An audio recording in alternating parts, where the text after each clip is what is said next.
I just love all these sayings, though. It's like I feel like I actually have to catch myself. There's all these things you're not supposed to say anymore, and I'm thinking, like, the biggest one I'm gonna, like, try not to say in the new year is "at the end of the day." That is a sentence I never want to hear ever again if I can help it. Because at the end of the day, I'm sick of hearing the phrase "at the end of the day." And I swear, if I hear somebody tell me I need to pull myself up by my bootstraps, I don't have any boots anymore. They're gone. I sold them. I got flip-flops, and they're hard to pull up.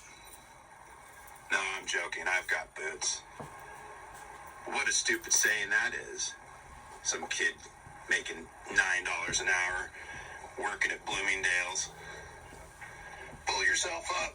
Get yourself together. You're making $43 a day. That used to go a long way when I was a kid. When did $43 a day go a long way that you can actively remember? And that's a good wage in 3/4 of the states that are red. Oh, geez, let's get $383 or $455 down in the South. That's a real sweet wage. $40 a day before taxes, taking home 25, 8 hours of your life. That makes a lot of sense. People need to get a pencil out and schedule out the rest of their life. It's easy. There ain't that many days left if you count them backwards from when you're probably going to die. Figure that out and then go backwards and do it between how old you are now. And just get a calendar out and schedule it. It's that easy.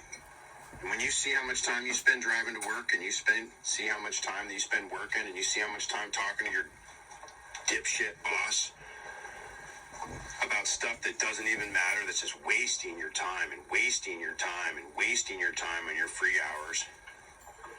Taking lunch. I got to take lunch. I got to do free employee meetings. I got to waste your life 1 hour at a time. But everybody has to come into the office because, oh man, you had the semblance, you had the sniffings of a life there for a couple years with COVID. You could hang out at home and have coffee and get your work done like a normal person instead of having to go out on the freeway and risk your life.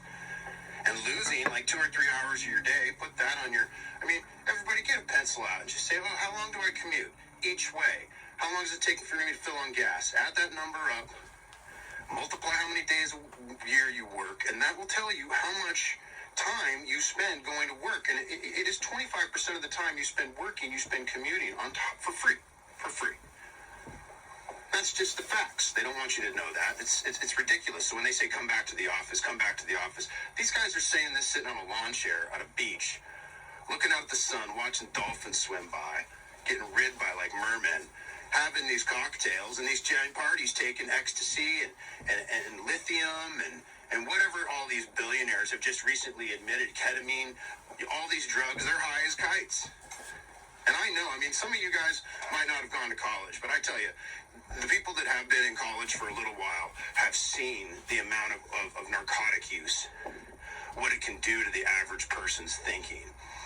Just a brief couple parties in college and you can see what people are like on hallucinogens and drunk off their ass and smoking dope and doing everything. They're not fit to make decisions. They're not fit to make board meetings. They're not fit to do it. It's fun to go on a radio show. That's great. Go have fun. But every day you're high, taking like serious drugs that are changing your mind. I don't know. It's just not something that I don't think we should accept that in society. It's okay for CEOs to do it, but some junkie on the corner, he's like a bad guy. Maybe he's just a high guy. Maybe he's never done a crime in his life and he's just high and he's given up. Now he's just high. He gets high from the government with his free junk or gets whatever from his friends and he's just high. He's just given up. He's a broken man or woman.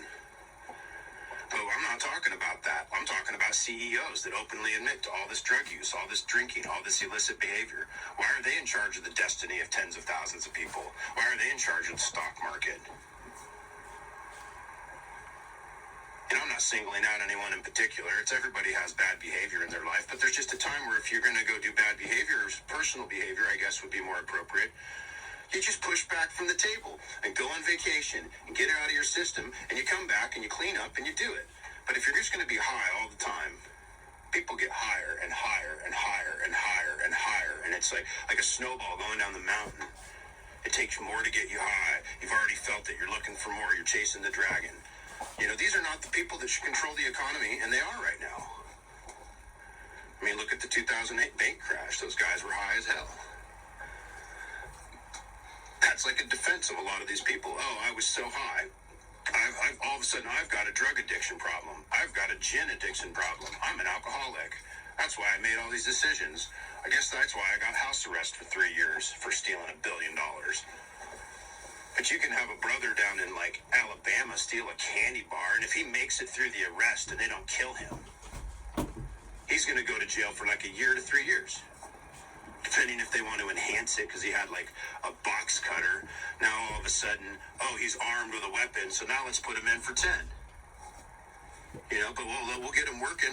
Let's get him making something, and we'll pay him a good solid wage, like 23 cents an hour. Yeah, that sounds real fair. You know, it's so funny, these guys quote Kafka all the time. They never actually read it. If they ever read Kafka, they'd see what it meant.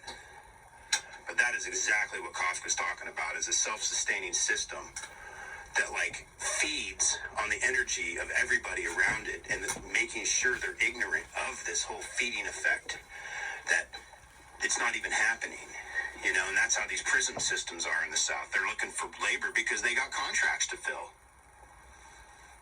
They got parts to make. Put them in these horrible conditions. Why do you think everybody in certain political parties wants to get rid of the United Nations? Because the United Nations can do war crimes, and they can do inhumane prisoner violations, which the United States is the most guilty of almost in the world, is the inhumane conditions in prisons. Yeah, I mean, look at Kim Kardashian's cause. She's got one of the most noble causes there is out there, trying to help people that have been unduly, you know, unjustly prosecuted. People start paying attention when she gets involved. This is an epidemic. This is an epidemic. There's tens of thousands of people like this that got caught with the candy bar, that had a nugget of weed in their pants, and all of a sudden they're in jail for 3 years. It's insane. They don't even track the numbers for how many people get abused by cops. That's not even a number that's tracked. Maybe killed, maybe shot, but not beat up. They don't track that. Nobody does. Thousands and thousands and thousands every day. You know, and they always say, oh, they had it coming. You know, if they didn't have it coming for this, they had it coming for something else. That's the one I always used to hear. So, no mercy, just go for it. Well, it's funny that most of the people that are teaching these, like, state academies up in the northeast part of the nation are getting taught the same curriculum that the Nazis and the SS used.